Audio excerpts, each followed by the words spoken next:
ജെനിസ് മീഡിയയിലേക്ക് എല്ലാ ദൈവമക്കളെയും സ്വാഗതം ചെയ്യാണ്. നമുക്കൊരു തിരുവചനം എന്ന് വായിക്കാം. മത്തായി എഴുതിയ സുവിശേഷം 21-ാം അധ്യായം 12 മുതൽ തിരുവചനം പറയുകയാണ്. യേശു ദേവാലയത്തിൽ പ്രവേശിച്ച് അവിടെ ക്രയവിക്രയം ചെയ്തുകൊണ്ടിരിക്കുന്നവരെല്ലാം പുറത്താക്കി. നാണയ മാറ്റക്കാരുടെ മേശകളും പ്രാവ് വിൽപ്പനക്കാരുടെ ഇരിപ്പിടങ്ങളും അവൻ തട്ടി മറച്ചിട്ടു. അവൻ അവരോട് പറഞ്ഞു, എന്റെ ഭവനം പ്രാർത്ഥനാലയം എന്ന് വിളിക്കപ്പെടും. ആമേൻ, ഹല്ലേലൂയ. എന്റെ ഭവനം പ്രാർത്ഥനാലയം എന്ന് വിളിക്കപ്പെടും. ദൈവമക്കളെ, ഇന്ന് ഈ ദിവസം ഞാൻ ഈ ബൈബിള് എടുത്ത് തുറന്നു നോക്കിയപ്പോൾ എന്ത് പ്രസംഗിക്കണം, എവിടെ തുടങ്ങണം എന്ന് വിചാരിച്ചിരിക്കുമ്പോഴാണ് മത്തായിയുടെ സുവിശേഷത്തിലെ ഇങ്ങനൊരു വചനം കാണാൻ ഇടയായത്. എന്റെ ഭവനം പ്രാർത്ഥനാലയം എന്ന് വിളിക്കണം. അവിടെ ക്രയ ചെയ്യുന്നവരുടെയും അല്ലെങ്കിൽ ബിസിനസ്സുകാരുടെയും ഒരു കേന്ദ്രമല്ല, ഒരു ദേവാലയം. സ്വന്തം ശരീരമാണേലും യേശു വസിക്കുന്ന ദേവാലയം. 1 കൊരിന്ത്യർ 3:16. നിന്റെ ശരീരം ദൈവത്തിന്റെ ആലയമാണ്. ഇതുപോലെ നമ്മുടെ ഓരോ ദേവാലയങ്ങളും ദൈവം ആഗ്രഹിക്കുന്നത്, ദിവ്യകാരുണ്യം ഇരിക്കുന്നത്, വിശുദ്ധ കുർബാന അർപ്പിക്കപ്പെടുന്ന സ്ഥലം, ആ ദേവാലയം അല്ലെങ്കിൽ മുൻ സ്വർഗത്തിന്റെ ആസ്വാദനം, പിതാവായ ദൈവം, പുത്രനായ ദൈവം, പരിശുദ്ധാത്മാവായ ദൈവം വസിക്കുന്ന ഈ ദേവാലയം, അവിടെ അത് പരിശുദ്ധമായിരിക്കണം. ദൈവമക്കളെ, ഇന്ന് കേരള സഭയിൽ ഇന്ന് ഒരുപാട് വേദനകൾ കടന്നു വരുന്ന ഒരു വലിയൊരു കാലഘട്ടത്തിലൂടെയാണ് നമ്മൾ പോയിക്കൊണ്ടിരിക്കുന്നത്. വിശുദ്ധമായി കരുതുന്ന വിശുദ്ധ ബലി അല്ലെങ്കിൽ ദേവാലയം അല്ലെങ്കിൽ ആ ബലിപീഠം ഇന്ന് പല വിധത്തിലും രൂപത്തിലും ഭാവത്തിലും പ്രാദേശികവാദങ്ങൾ എന്ന പേരിലും അല്ലെങ്കിൽ സ്വയംവാദം എന്ന പേരിലും ഇന്ന് സോഷ്യൽ മീഡിയകൾ വഴി, പണ്ടൊക്കെ പത്രങ്ങളായിരിക്കാം അല്ലെങ്കിൽ ഉപഗ്രഹ ചാനലുകളായിരിക്കാം, ഇന്ന് സോഷ്യൽ മീഡിയകൾ വഴി, അത് ഫേസ്ബുക്കിലൂടെ ആയിരിക്കാം, യൂട്യൂബിലൂടെ ആയിരിക്കാം, മറ്റേത് മാർഗമായിക്കോട്ടെ, വാട്സപ്പ് എന്തും ആയിക്കോട്ടെ, ഇന്ന് വിശുദ്ധ കുർബാന കേന്ദ്രീകൃതമാണ് കത്തോലിക്ക സഭ. വിശുദ്ധ കുർബാന കേന്ദ്രീകൃതമായ കത്തോലിക്ക സഭ ആ വിശുദ്ധ സഭ കേന്ദ്രീകൃതമാക്കി പരിശുദ്ധമായി ഇരിക്കേണ്ട കത്തോലിക്ക സഭ. ഈ കത്തോലിക്ക സഭയിലെ നമ്മൾ ഈ സീറോ മലബാർ റീത്തില് ഇത് കുറച്ചു നാളുകളായി ആ വിശുദ്ധമായി കരുതുന്ന, യേശുക്രിസ്തു പറയുന്ന പോലെ പ്രാർത്ഥനാലയമായി മാറുന്ന അല്ലെങ്കിൽ ആരാധനാലയമായി മാറുന്ന, ലോകം മുഴുവൻ ആ ശ്രദ്ധ കേന്ദ്രീകരിക്കുന്ന ആ വിശുദ്ധ ബലിപീഠം അല്ലെങ്കിൽ വിശുദ്ധമായി കരുതുന്ന ആ സ്ഥലത്തെ കുറിച്ച് അല്ലെങ്കിൽ വിശുദ്ധ ബലിയെ കുറിച്ച് പല അഭിപ്രായങ്ങളുടെ ലോകം മുഴുവൻ ഇന്ന് വാർത്ത പ്രചരിപ്പിച്ചുകൊണ്ടിരിക്കുകയാണ്. കർത്താവ് എന്നാ പറഞ്ഞത്? ക്രയവിക്രയങ്ങൾ ചെയ്യുന്നവരെല്ലാം അടിച്ച് പുറത്താക്കി. ദൈവമക്കളെ, നിങ്ങൾ ചിന്തിച്ചു നോക്കിയൊക്കെ, നമ്മുടെ ചങ്കിൽ തൊട്ടാണ് കളിക്കുന്നത്, ഇല്ലേ?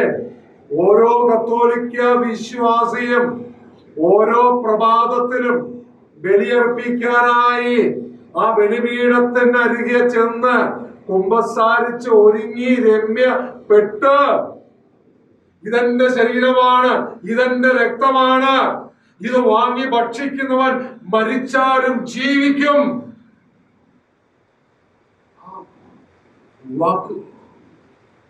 ആ ഈശോയെ സ്വീകരിക്കുന്ന ഒരവസ്ഥ, ജീവിക്കുന്ന ദൈവത്തിന്റെ ശരീരവും രക്തവും സ്വീകരിക്കുന്ന ഒരവസ്ഥ, ലോകത്ത് നമുക്ക് എന്ത് ലഭിച്ചാലും ഇതാ മുൻ സ്വർഗീയ ആസ്വാദനം, യേശു ക്രിസ്തുവിന്റെ ജീവനുള്ള ആ ശരീരം രക്തവും കഴിക്കാൻ ദൈവം തരുന്ന ഒരവസ്ഥ.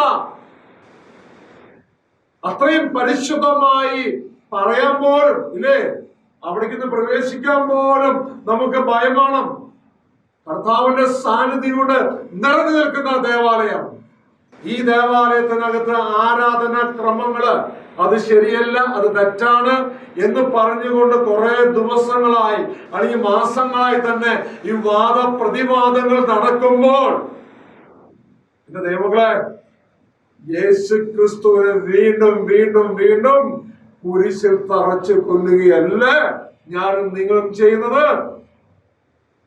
2000 വർഷങ്ങൾക്ക് മുമ്പ് യഹൂദർ അറിഞ്ഞോ അറിയാതെ അവനെ കുരിശിൽ തറച്ചു കൊന്നെങ്കിൽ എബ്രായർക്കെതിരെ ലേഖനത്തിൽ പറഞ്ഞ പോലെ നീ അറിഞ്ഞുകൊണ്ട് സ്വമനസ വീണ്ടും യേശു ക്രിസ്തുവിനെ കുരിശിൽ തറച്ചു കൊല്ലുകയല്ലേ നസ്രാണി ഞാനും നിങ്ങളുള്ള നസ്രാണികൾ ചെയ്തുകൊണ്ടിരിക്കുന്നത്.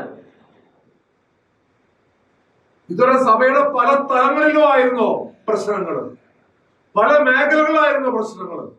ഇന്നിപ്പോ സഭയുടെ കേന്ദ്ര ബിന്ദുവായ വിശുദ്ധ കുർബാനയെ തൊട്ട് കളിക്കാൻ തുടങ്ങി കുറച്ചു നാളുകളായി. എന്റെ ദൈവങ്ങളെ, ഞാനും നിങ്ങളും ഭയപ്പെടേണ്ട ഒരു കാലഘട്ടത്തിലൂടെ നമ്മൾ പോകുന്നത് കേട്ടോ. നമ്മൾ പോയി പോയി പോയി പോയി അപ്പന്റെ നെഞ്ചത്തേക്ക് തന്നെ എത്തി. ആ വിശുദ്ധ കുർബാന എന്ന് പറയാൻ തന്നെ നമുക്ക് ഭയം.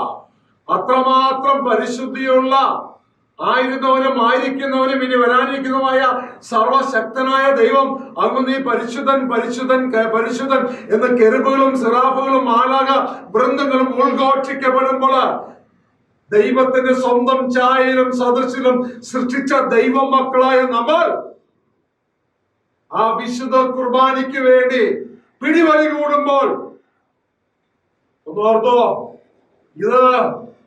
ഇത് ക്ഷമിക്കപ്പെടാത്ത പരിശുദ്ധാത്മാവ് ഒരുപാട് വേദനിക്കുന്ന വലിയൊരു പാപത്തിലേക്കാ നമ്മൾ പോയിക്കൊണ്ടിരിക്കുന്നത്.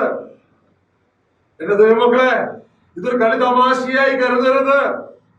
സമര പന്തലുകളിലേക്കും അടിപിടിയിലേക്കും കോടതി വരാന്തകളിലേക്കും ഈ വിശുദ്ധ കുർബാനയുടെ പേര് പറഞ്ഞുകൊണ്ട് ഓടുമ്പോൾ ഇതിനൊക്കെ ഒരു ഉത്തരം കൊടുക്കേണ്ട സമയം വരും. ഞാനും നിങ്ങളും ഇതിനു വേണ്ടി കണ്ണുനീരോടുകൂടെ ആകേണ്ട ഒരു കാലഘട്ടത്തിന്റെ മുമ്പിലാണ് നിൽക്കുന്നത്. എന്റെ ദൈവമക്കളെ, ഇനിയെങ്കിലും കരം പിടിച്ചു ഉയർത്തിക്കോ. ഇതാ വലിയൊരു നാശത്തിന്റെ മുന്നിലേക്കാ നമ്മൾ പോകുന്നത്. അറിഞ്ഞുകൊണ്ട് സ്വമനസ, അത് ഉദാശകളിൽ ഉദാശ, ഏറ്റവും വലിയ ഉദാശയായ ആ വിശുദ്ധ കുർബാനയെ നിന്ദിക്കാൻ, അവഹേളിക്കാൻ, അതെ നമ്മൾ മുൻകാലങ്ങള് നമ്മൾ പറഞ്ഞിട്ടുണ്ട്. ബ്ലാക്ക് മാസ് സാത്താൻ വർഷിപ്പുകാരെ അവർ വിശുദ്ധ കുർബാനയെ അവഹേളിക്കുമ്പോൾ നമ്മൾ ഒരുപാട് വേദനിച്ചിട്ടുണ്ട്. അവരറിയാതെയാണെങ്കിൽ ഇവിടെ അറിഞ്ഞുകൊണ്ട് സ്വമനസ വിശുദ്ധ കുർബാനയെ അവഹേളിക്കാൻ ഇറങ്ങി പുറപ്പെട്ടിരിക്കുക. ദൈവമക്കളെ, ഞാനും നിങ്ങളും ഇതിന്റെ സത്യം തിരിച്ചറിഞ്ഞുകൊണ്ട് വേഗം, അതെ വചനങ്ങൾ പറഞ്ഞ പോലെ ചാക്കെടുത്തുകൊണ്ട് നീ ഉപവസിക്കേണ്ട ഒരു കാലഘട്ടമായത്. ത്യാഗത്തോടെ ഉപവസിക്കുന്ന കാലഘട്ടമായത്. തിരിച്ചറിയുക, നന്മകളെ തിരിച്ചറിയുന്ന വലിയൊരു കാലഘട്ടത്തിലാ. ദൈവമക്കളെ, ഇനി മതി, വിശുദ്ധ കുർബാനയെ തൊട്ടതും മതി. ഈ കൊച്ചു കേരളത്തിലും മുക്കിലും മൂലയിലും വിശുദ്ധ ബലി നമുക്ക് വാരിക്കോരി തന്നു. വിശുദ്ധ കുർബാന നമുക്ക് വാരിക്കോരി തന്നു. ഇതൊന്നും ലഭിക്കാൻ പറ്റാത്ത കിലോമീറ്ററുകൾ ദൂരം, അതൊരു വിശുദ്ധ കുർബാന മാസത്തിൽ ഒരിക്കലെങ്കിലും ആ ഈശോയെ കിട്ടാൻ വേണ്ടി കിലോമീറ്ററുകൾ ദൂരം സഞ്ചരിക്കുന്ന അനേകായിരമുണ്ട്.